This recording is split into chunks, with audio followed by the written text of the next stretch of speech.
So we repeat the question.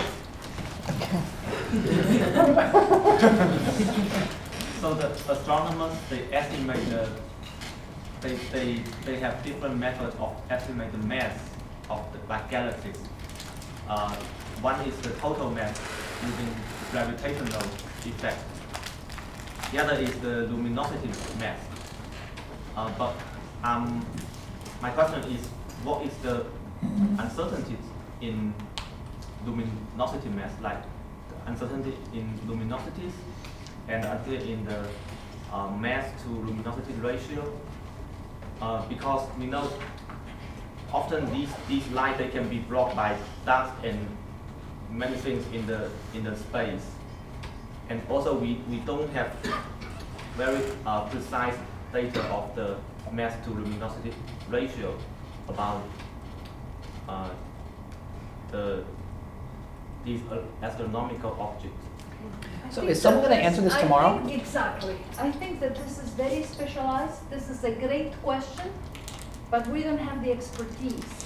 We will have the expertise tomorrow. So tomorrow there will be somebody who is an expert, is an expert in structure formation. Great question. Let us delay it for tomorrow, right? So let us see something that people who have expertise either in theory or in and so on. Another question. In the first lecture we said that the upper bounds of cross section is not actually so strong, can actually have a large value, right?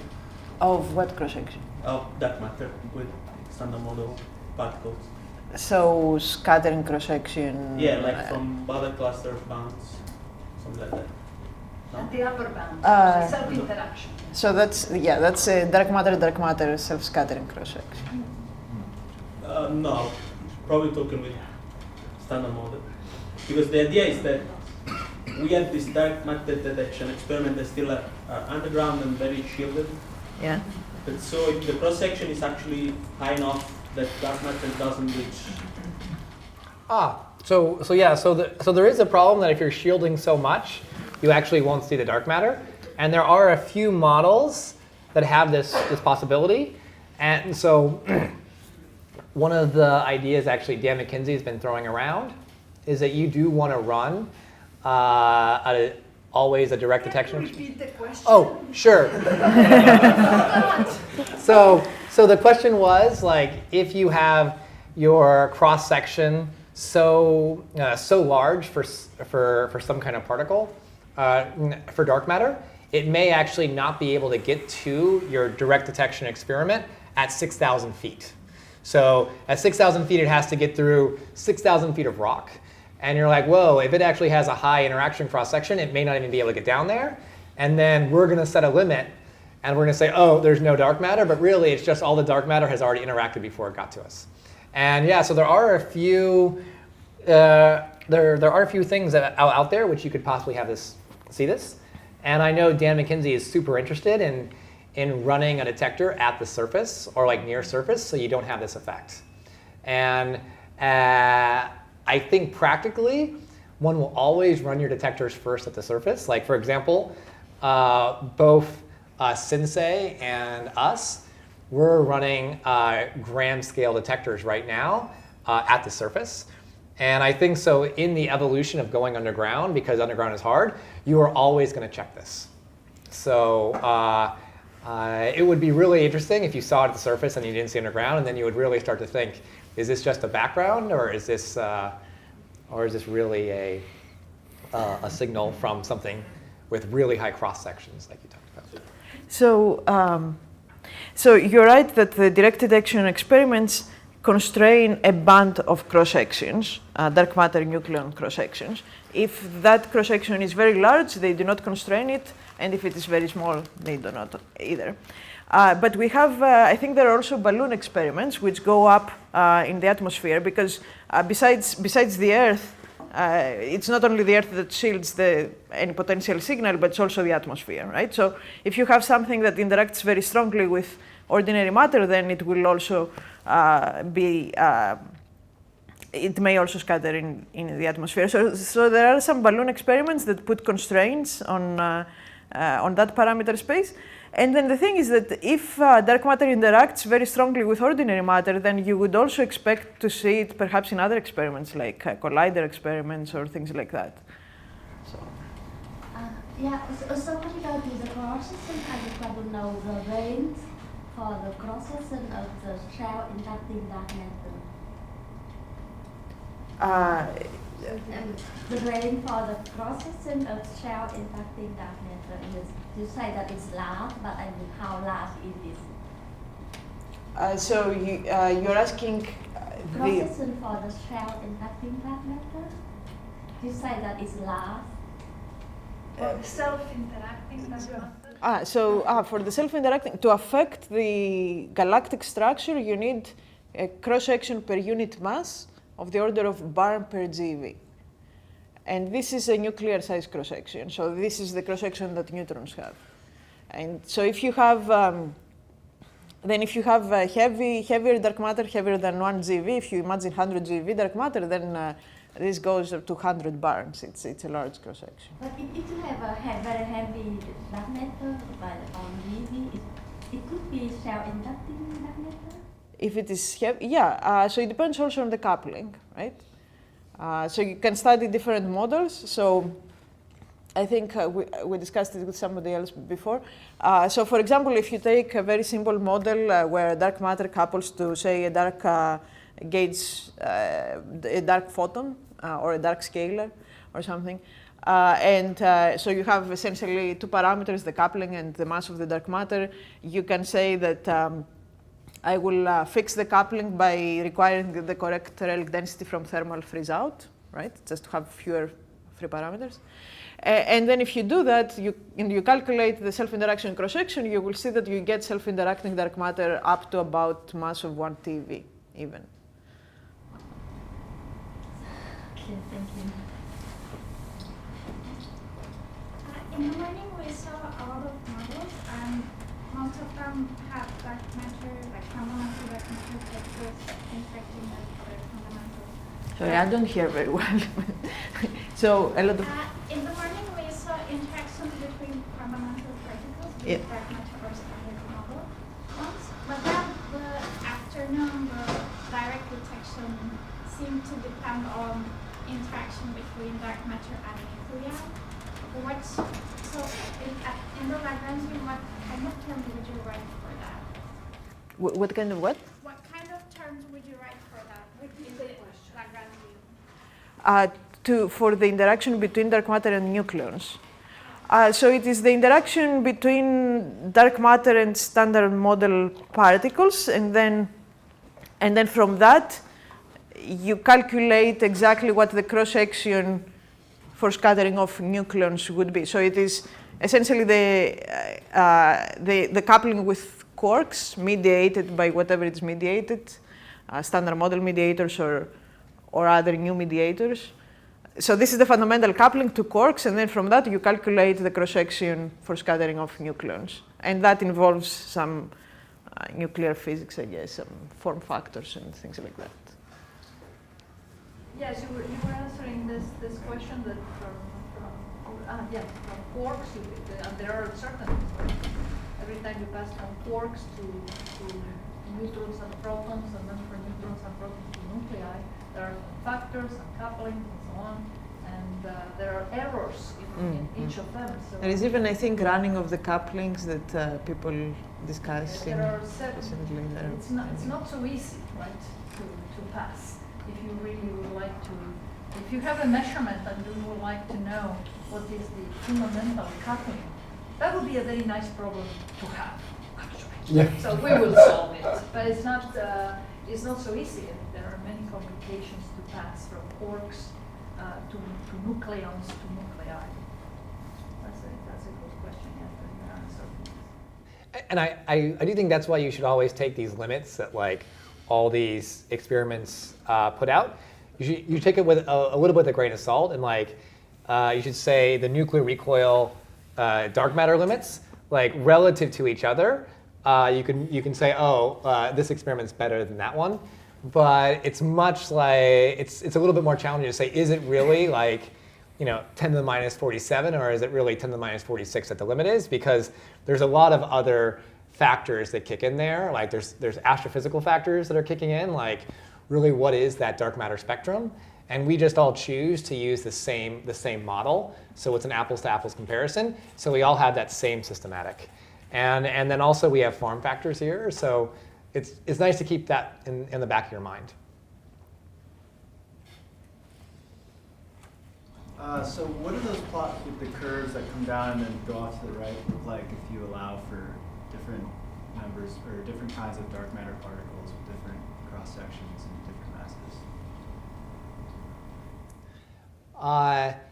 So if you start to have, let's say, like multi-component dark matter, yeah, those things will start. I mean, I guess we can sort of go through like a standard. Let's say we have a heavy mass and a light mass dark matter candidate. So if you look at like and let's say it's 50% each, then something like LZ would only be sensitive to the 50% heavy piece, and the light piece would just not be seen, right? So you would have to take the limits that LZ or xenon 1 ton are setting and bump them up a little bit. Yeah, so you just rescale it up based upon the fact that only a certain fraction of the dark matter is of that component that they're sensitive to. Yeah, so you have to reinterpret the experimental results in the context of specific models. What you usually see is within a specific, under a specific assumptions, that you have one kind of dark matter that has a specific kind of interaction, a contact interaction. If you change that, also the interpretation of the results changes. So you have to be careful. When you care about a specific model, you have to sort of reinterpret the experimental results if that model is different than sort of the simplest. Yeah. Also, when you compare, if you compare experiments, of course, you have to know what the dark matter is coupled to. So the spin independent assumes that it's coupled to the number of particles, but assume that you have a magnetic moment coupled. Magnetic moment, there are two types of couplings. One depends on the charge, the other on the magnetic moment. So the magnetic moment of the coupling would be large with xenon, for example, because it has a large mass. But the magnetic moment of xenon is a third of the magnetic moment of iodine, for example. And so you can see that actually the comparison will change a lot. Also, dark matter interaction could be inelastic. So you could start with a particular dark matter particle and go into another. This other could be lighter or heavier, and so your limits also would change. So the limits change quite a bit. The way in which these comparisons are done is because always it is assumed a spin-independent interaction that couples essentially to a number of particles, but nothing else. But of course, if you have a completely different, so for example, argon doesn't have a spin. So if the dark matter particle is coupled to spin, you will see no signal in argon. But you should see a signal in xenon or germanium. So this is why it is extremely important to have many materials. Actually, this unit can change. Sorry, there was another raised hand there at the back, and then you. Yeah, then. First.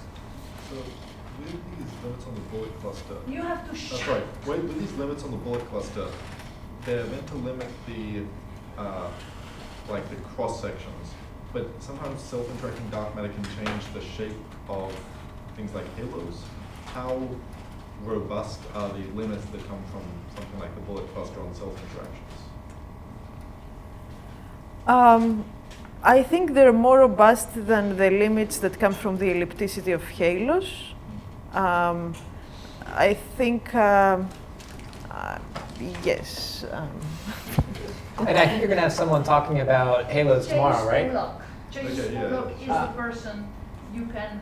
Really, these are great questions, and but I think we cannot answer really so well. But we again- have the expertise tomorrow, so repeat the question, 2 questions already. But back before the days of the bullet cluster, it was said that the roundness of halos put a limit on self-interactions. And I think the X-ray astronomy community now refuse that. Exactly. So the ellipticity of halos is not used anymore to constrain self-interacting dark matter. That's right. Because the data is not, it's full. There are other effects. I mean, the claim was that, oh, well, they're not round. And if it was, if we had self-interacting dark matter, they all the images would be round. But it turns out that's just not true because there are, I'm sure James will explain this better. James will give the right answer. So very nice questions for tomorrow. We'll have other questions. We have very good questions. Yes. I have a question for Matt. So in one slide, you show the sensitivity to dark matter scattering. And so the stellar bond can rule out the dark matter mass below 10 keV. How does that work? Please repeat the question. Sure. I couldn't understand. So in one slide, I showed, I had this spectrum of all the different possible masses that one could have. And the question was why don't I have fermions below something like 3 keV? No, so I have super cold bosons going all the way down, right? Yeah. And so, so actually, so there was 2 things. So the limit that actually I was showing there was something like around 3 keV, and that's the warm dark matter limit. And basically, you're saying that anything which is thermally produced, and produced because things are hot in the early universe, or you should be answering this question. But things that are hot in the early universe and and then they cool and freeze out, and those things, if it was below 3 keV, it would totally mess up structure formation. And so that sets that lower limit. So if you go below 3 keV, you have to have bosons, and they have to have some kind of super weird process that makes them so they're intrinsically cold at the very beginning. But the other bond is at 10 keV. The other bond. At least that's what I saw in your paper. And it says it's made by stellar bond. I'm not sure what does that work. I'm not sure. Let me. That might be the red giant bound. For example, on axions. Yeah, you can get still Maybe, yeah. So certainly, I meant the 3 keV warm dark limit bound. Oh, in this paper. Oh, okay. Yes. So let's see. So where are we here? This one right here. Yeah, this one. Yeah. Yeah. So that one. Truthfully, that's the Catherine's question, not mine. Okay. Yeah. So I assume. I'm guessing you're right. I think that's what it is. What's the right order of magnitude for something like the red giant? What's that? I think that's the right sort of order of magnitude. Right, but if it's that bound, you have to be very careful because different kinds of dark matter will have different couplings, and so that bound may or may not apply. So this only works for the dark matter that coupled to dark bottom? No, that would be for the theorist on that paper. I did the experimental side of that paper. Sorry, but it's a great question. I'd love to know the answer. The few keV limits always come from how many you can pile up. How many fermions you could pile up. This is the working limit, right? And it is about MeVs or something like that. Like 10 electron volts.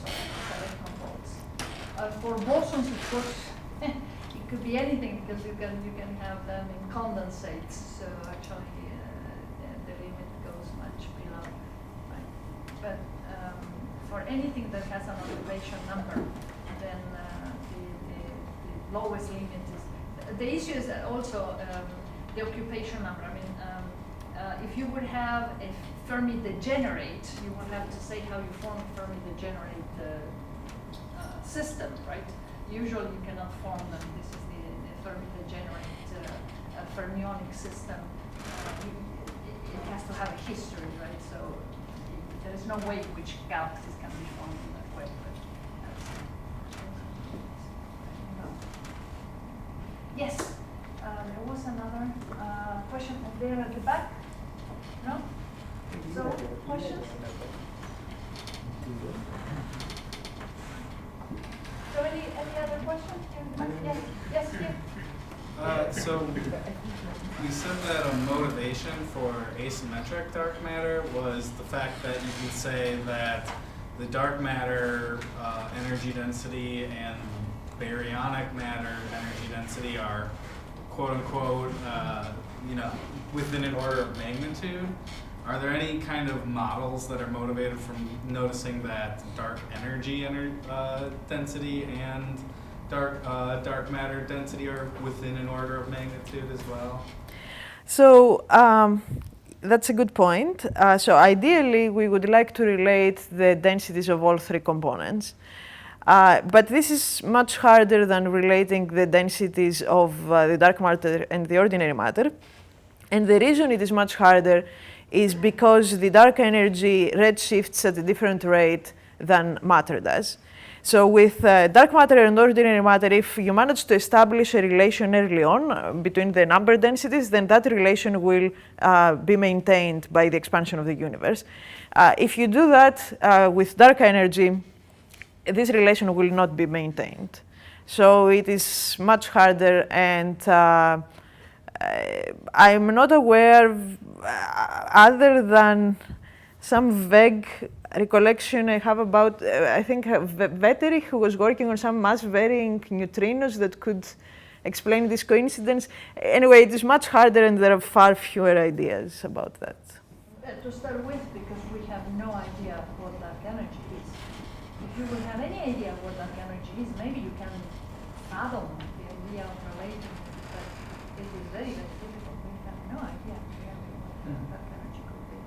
When you say we have no idea, you mean we don't know for sure that it's a cosmological constant? We don't know which is cosmological constant, and even if it is a cosmological constant, cosmological constant in general relativity is just a constant that you write like that, but in elementary particles it's a vacuum energy. How do you compute this vacuum energy, what it is due to? And in the last instance, this has to be, if we are going to understand what this is from the standpoint of elementary particles, we have to have an idea of how this is generated, this vacuum energy, and why it is finite. We cannot compute the vacuum energy. But we have a number. I mean, the energy scale is a millivolt, or a couple of millivolts. So that doesn't correspond to any kind of scale in particle physics, except maybe neutrino masses. So that's where the speculation came from there. But that's not physics. Yes. So I have a related question, and Kallia, it's for you, which is, okay, when you said we have the lambda CDM, and I really like what you said, that's really lambda C squared dm. So, and we're trying to adjust the collisionless and the cold part of it to see if we can match large scale and small scale. But do people try to actually mess with lambda to leave everything out as we think it is? No, because we measure lambda, CMB measures it, and supernova observations do so. I don't think that's something we should, Because if it varies so slowly or on such large scale, like if it's not constant, it's so constant that it's not going to do what we need. Well, so the thing is that historically people first did simulations without including dark energy, and these simulations failed. They predicted the wrong results. Then they included dark energy, and they got better agreement with observations. And the problems that we have now, they appear in non-linear, highly non-linear scales. They appear in small scales. And I don't think that the cosmological constant would affect these scales, because now we're talking, correct me if I'm wrong, but we're talking about what happens inside gravitationally bound systems, and I don't think that the expansion of the universe at that point is important. I don't know of any But that's another good question for tomorrow. Yeah, that's another good question for, because maybe we have some other insight for James Bullock tomorrow. Yeah, it's another great. I don't think that there is any, because cosmological constant means that it's really important at cosmological distances. But we have here some people who know much more about cosmology than Well, I do. it's So. all the structure information you need dark matter for happens deep in the matter-dominated phase of the universe, where the cosmological constant or dark energy wasn't even on the radar. But Yeah, maybe where this you is don't- stupid, but can't you just say, okay, lambda is actually a function of distance and it changes on these small, I mean, is that ridiculous? I don't know enough about it. Well, it can't dominate at the time where structure forms. Okay. So if you look at, well, current measurements say that it only dominates within the last 4 billion years. 1 billion years. 1 billion years, sure. Very short time. So if you have it dominating anything before that, it's gonna be, you should see a measurable impact. Yeah, so the cosmological history of the universe in terms of what dominated when is pretty good, or we know pretty well from BBN on. Okay. Yeah, so there's not really any messing with that. Okay. Yeah, and the structure formation happens really relatively late. Before BBN, of course, we have no idea, but whatever happens before, cosmological constant has nothing to do, but we have no idea of the cosmology before 5 MeV. The limit, the upper limit on the highest temperature of the radiation-dominated period in which BBN happens, the upper limit is 5 MeV. So many times when people like Kallia, everybody does the same thing. They are assuming that you know the history of the universe before 5 MeV. You have seen all this, the couplings and so on. They usually are GeVs, hundreds of GeVs, and so on and so forth. We have no idea how the universe looked, if the universe achieved ever these temperatures, right, in a radiation-dominated period.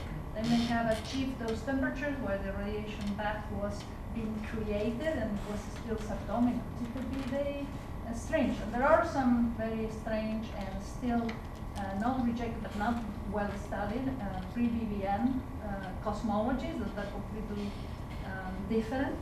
And therefore you would have predictions that are very different.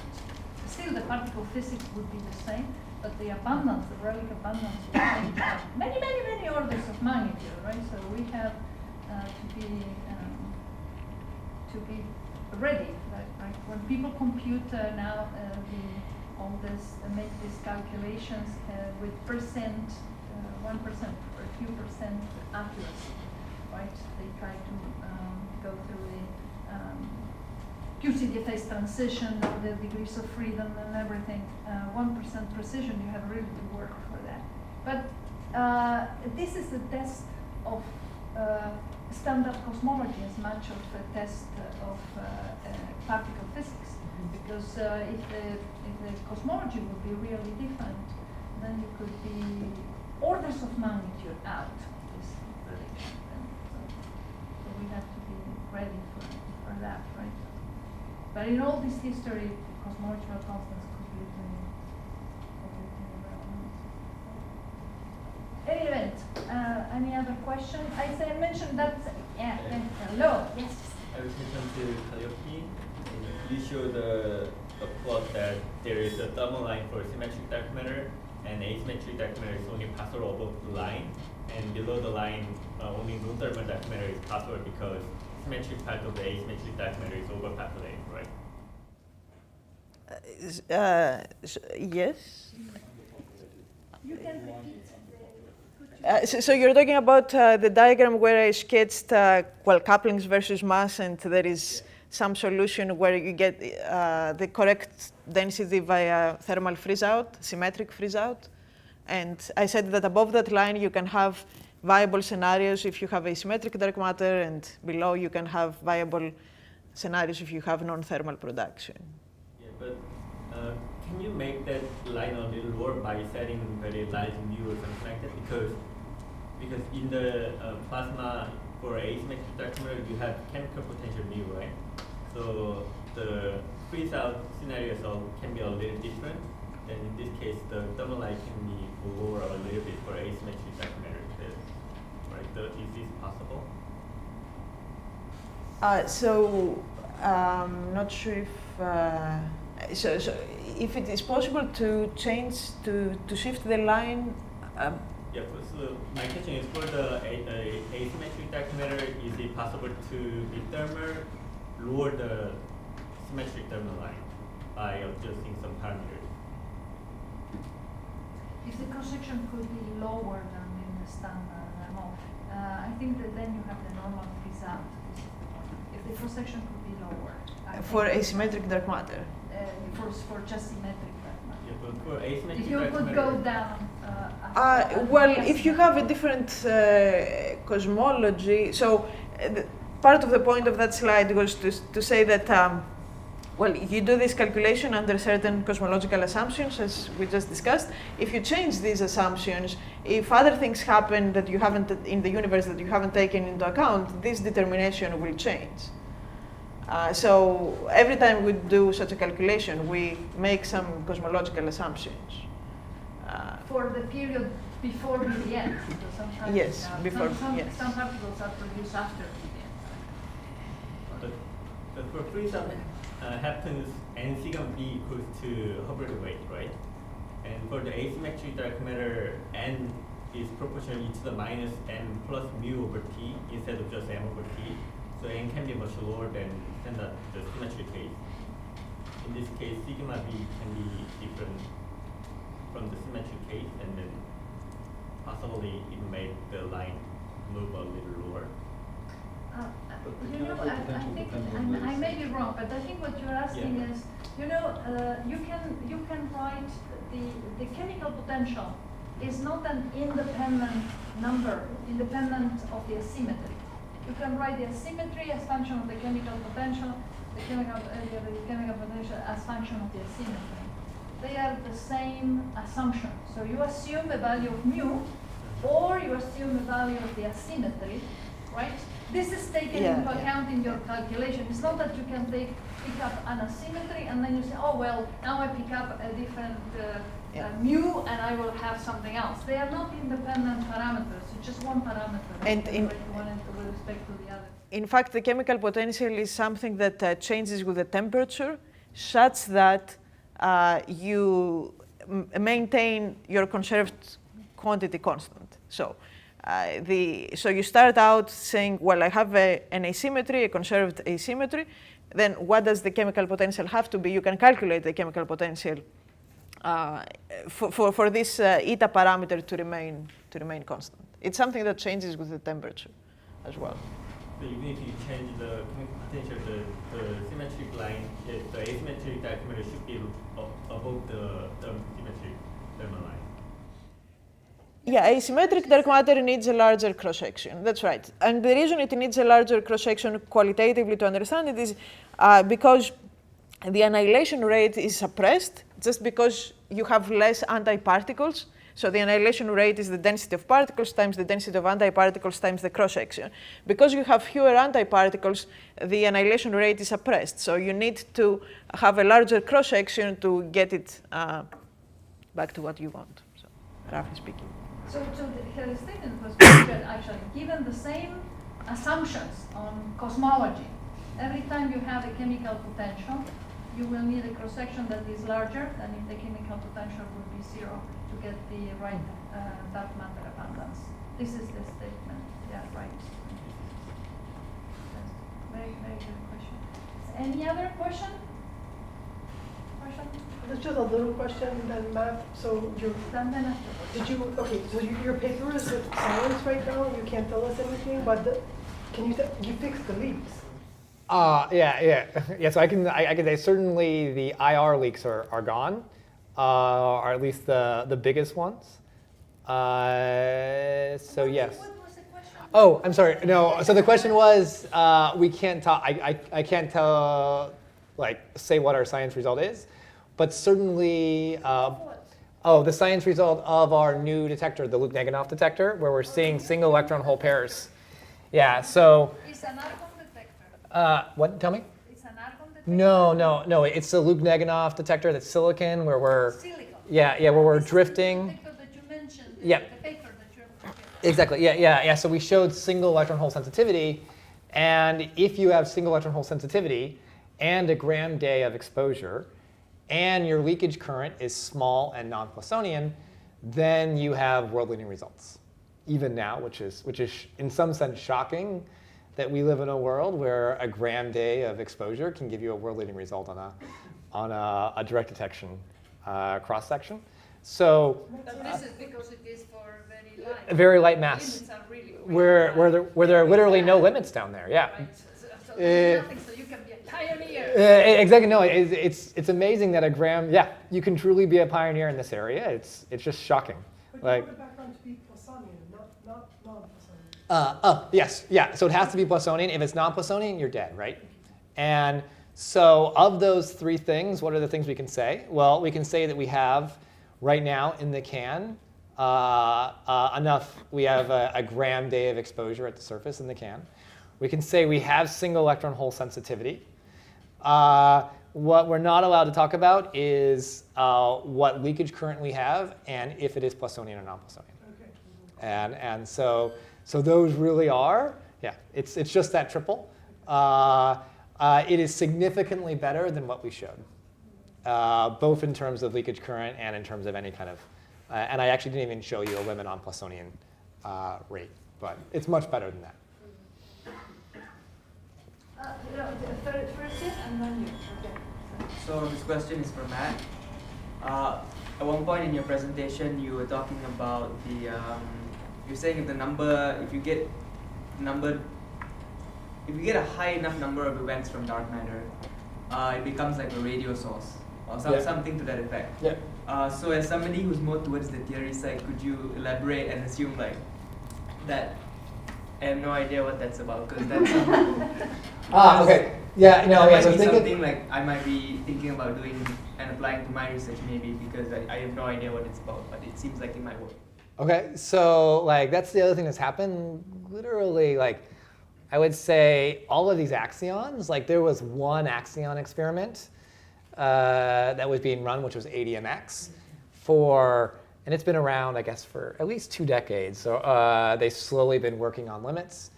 And it's really just in the last 5 years where people have started to think seriously, like, what are all the different ways that we could basically make these radios and try to interact with these coherent modes and annihilate huge number of dark matter candidates at the same time into our experiment. And so in the last, 5 years or so, probably 20 experiments have been proposed in that range with all sorts of different styles. And so the one that is cleanest is actually probably DM radio, which is searching for a certain type of axion. And it really is, by this analogy of a radio, it really is a radio. It is a superconducting box. And the superconducting box is just the perfect Faraday cage. So any kind of like radio waves and radio frequencies will hit the outside of the Faraday cage and bounce off. And the inside should be completely clean. And if an axion gets through, then it will be able to excite that radio if the radio is on resonance, and you'll see a signal. And so literally, you're looking for the annihilation of axions of exactly a certain frequency in this superconducting cavity, and you're just making, in some true sense, the world's most sensitive radio, and you're tossing it inside a superconducting cage, Faraday cage, and so that's one way to look for these things. Another way is Casper, which is an NMR experiment, and there you're looking for an axion coupling that gives you a slight dipole moment to your nuclei. But again, it's again just this idea that you're trying to interact not with a single particle, which will give you little ticks, and you have to be sensitive to a single tick. The particle is so light that you're sensitive to these coherent effects of a huge number of particles annihilate and then don't, and a huge number of particles annihilate and don't. And so any dark matter model below 10 millieV, that's how we search for it. We will have a talk about that, so you can ask questions to the person who will talk. We give a talk about new ways of measuring different all these ideas of absence detectors in the first day of the conference. So you're welcome, actually. I assume Peter is giving that talk. Peter Graham. Peter Graham. Okay. Yeah. So Peter actually. He developed Peter and Surjit were really the trailblazers and developed 2 of these completely new techniques that led to DM radio and to actually Casper. So definitely you should listen to that talk. So this is many bosonic excitations from the field. I think I lost some details during the lecture that you gave, but my understanding was you had a crystal that you were trying to improve the reflectivity of, similar to Teflon, and kind of approach Teflon levels. Why didn't you just wrap the crystal in Teflon? Is there Repeat the question. Sure, I will. So so the question was, why don't you just wrap a crystal in Teflon? And so it was just more of an analogy I was using. And the analogy was we have excitation detectors, right? And the way an excitation detector works is you want to produce an excitation and then you want to have it bounce long enough such that you can collect it. And with photons, when that's the excitation in scintillators, you want that thing to have a long enough lifetime and bounce off the surfaces. In ionization detectors, which is virtually everything we do, if you look at the silicon pixels at the LHC in the core, or if you look at your average germanium detector, which is just an ionization detector, again, we use semiconductors and we make an electron hole pair and we drift them. So excitation detector, and now the final one is the one that we talk about, which is athermal phonons, in which you wish this athermal phonon to bounce around. And the rules of the game are the same. You want the athermal phonon to have long lifetime and bounce, but how it bounces off the surface will be different. So in Teflon, you're using Teflon because you want it to reflect, and it's a photon. So here, the best way to make that phonon, this vibration, reflect is to just have it in vacuum, right? So effectively, vacuum is the perfect reflector because you can't send a vibration off into the vacuum. So the vacuum is equivalently that Teflon already. And I guess the only subtlety there is that on the surface, you can have that phonon thermalize. So that is slightly different. So you don't have that process in a scintillator or with a photon. But that would be this idea that on this dirty surface, that one athermal phonon vibration that we want, it will thermalize and it will downconvert into 2 lower frequency vibrations that then we can't see.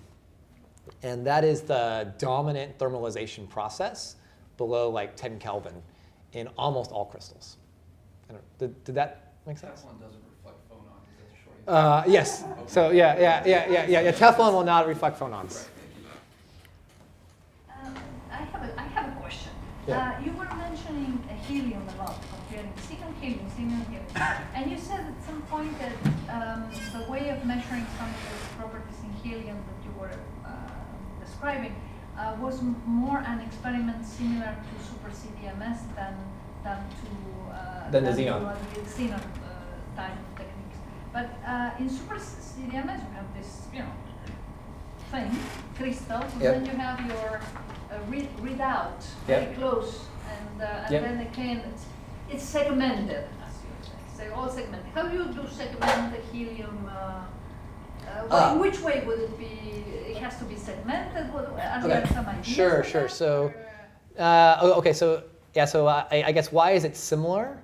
So the question is why should you think of a superfluid helium detector as basically being akin to a super CDMS detector? And the first reason is that rotons and the rotons, which are these particles you want to collect, they're just vibrations in helium. It's just a fancy way for us to call a helium vibration. We call them rotons. instead of like phonons in crystals. There's a little more subtlety there, but I think that's basically the first order. You can think of it that way. And so it really is just this vibration we're trying to see. And then the question is how do you see that vibration? And that was the difference which I talked about, which is when that vibration hits the liquid surface, there's a probability for it to kick out and actually kick a helium atom out. And then that helium atom flies across to your detector. And so that is the difference. Beyond that, you can actually use all the same tricks. In that little sensor on top, if you pixelized it, you could have position dependence. Just like if you pixelize the athermal phonon sensors. Yeah, so in that sense, yeah, you could have XY. So if this is my cylinder, you could have XY sensitivity because you would pixelize your roton detector, which was on the surface. So Z is a little bit more challenging in that device. So my guess is Z would always be hard to get, but who knows? If you don't have like a field drifting, I think Z is totally symmetrical. No, I mean, no. So the question is if you don't have a drifting field, is Z completely symmetrical, or do you have any Z information? So I can honestly, so that I know is not true. So I can actually just look at our detectors. So we just take a germanium detector, you put it at 0 volts, so there's no field, and you still have lots of Z dependence. And the Z dependence you can pick up. You can actually talk on the board. I can actually show you on the board how that happens. So I have sensors here on the top, and I have sensors on the bottom. And let's say I have my particle interacts here. So it turns out that phonons are amazing to pick out position sensitivity. So I talked about this cascade where you start out with really high frequency phonons. And I said they downconvert to lower frequency phonons. But I didn't say one other thing, and that was they isotopically scatter. So the phonons, when they're very high energy, they don't actually travel ballistically across the surface. They diffuse. So your phonons actually diffuse before they start to go ballistically. So if you ever look at a super CDMS paper, like the IZIPs, you'll see the IZIPs are actually perfect to show this structure. So here, yeah, no, it's a name of that's jargon. So the name of the so a detector concept that we've already worked with, and it's the detector that has something like 6% phonon sensor coverage. So it's one crystal. Yeah, so it's a 750 gram single germanium crystal, and it has sensors on top and bottom, and it's 1 inch thick, so it's 25 millimeters thick, and it is 76 millimeters across. And if I looked at the sensors on the top and the bottom, this is roughly what I would see. So this is top, and this is bottom for an event that occurred right here. Or actually, since I have the picture of the event occurring here, this is bottom, and this is top to match this diagram, and this is just my pulse shape, y of t. And so we see that at long time scales, the two pulses come together, and that's because things travel ballistically. And once things go ballistically, you lose position dependence. And all the limits I was showing of the energy resolution are in this concept of things bouncing around and the thing behaving like a photon. But actually, on short time scales, things diffuse. And when they're diffusing, then you actually get position dependence. So this difference here between the two sides, that is basically Z. So your device has really beautiful Z discrimination. And likewise, if you segment the top and bottom, you get X and Y discrimination as well.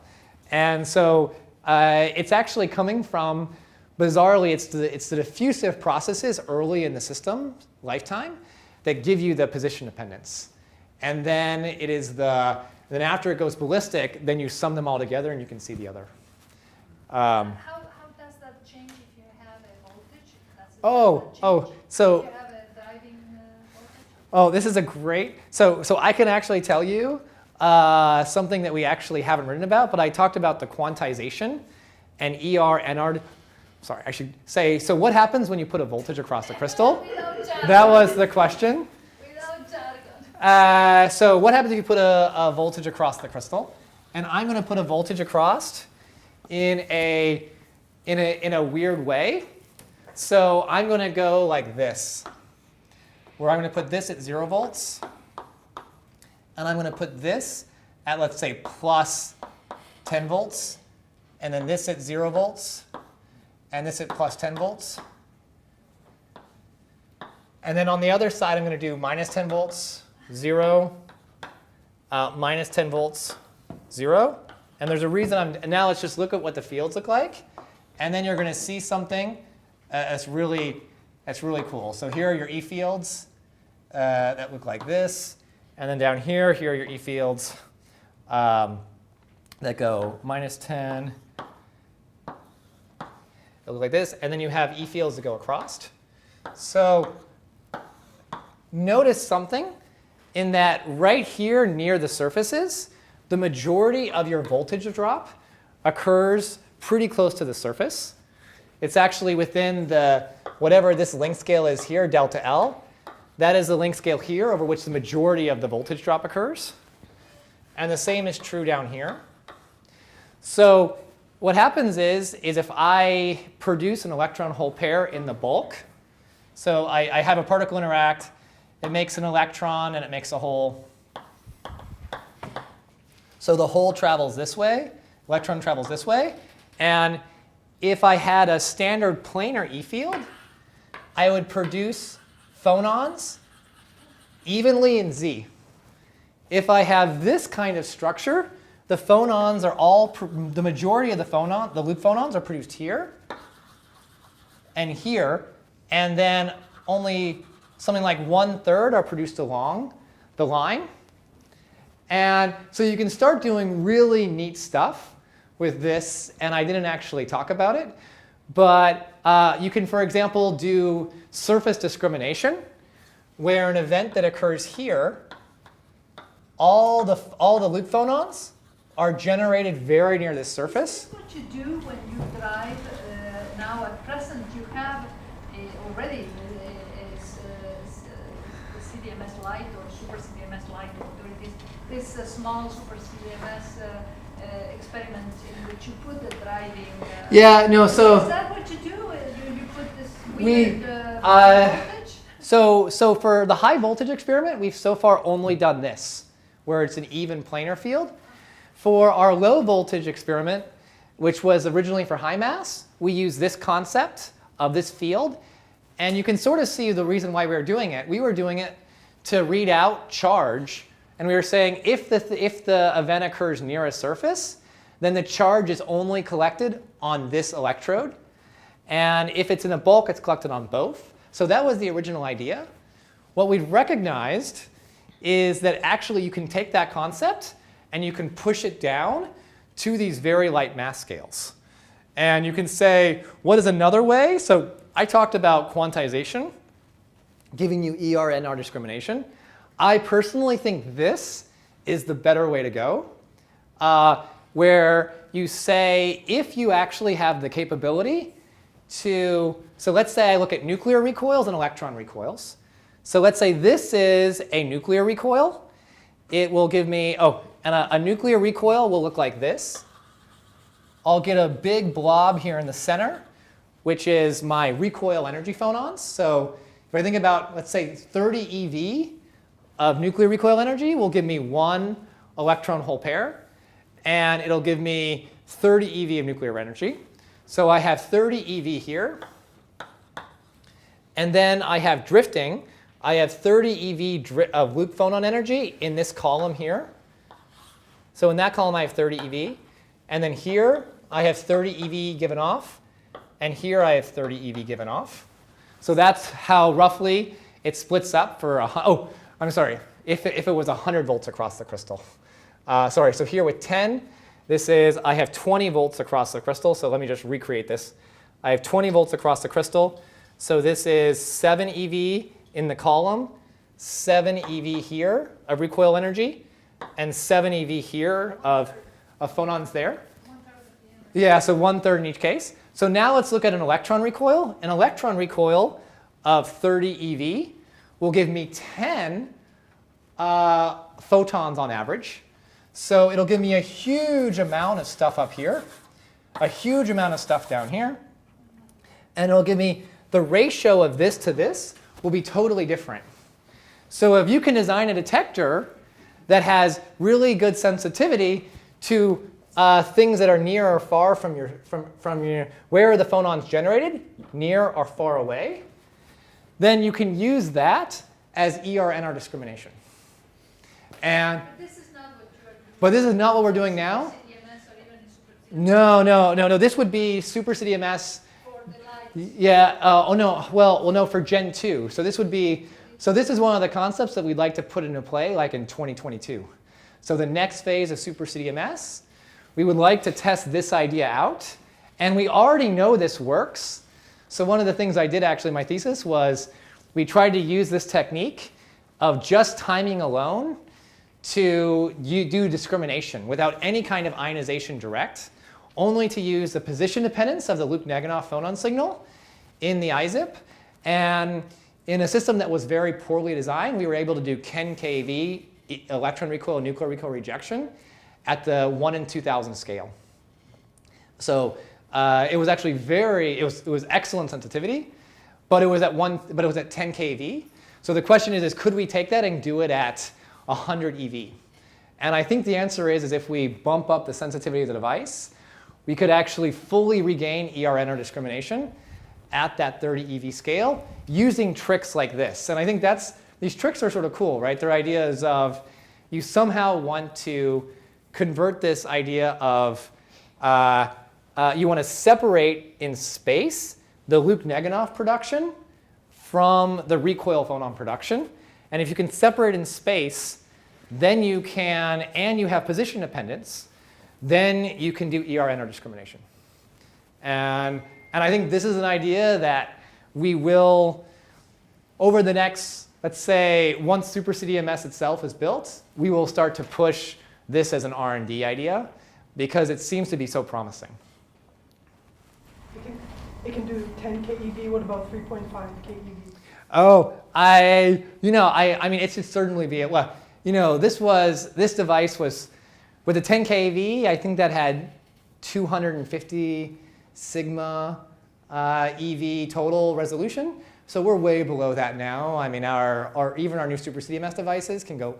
So I think we have 3.5 keV resolution even now in devices such like this. So it would be. So we'll see what happens. But I think that is where the future of our project is going for that next generation is concepts like this. Do we have any other questions? Yeah, the last one. This would be the last one. I think this may be a repeated question. So there's a question to Matt. So you said that the DM radio was used to detect supervised scalars. Yeah. So you said that they use resonance. What kind of resonance? Can you repeat? Sure. So the question is how does DM radio work and how does it sit right at the resonance frequency?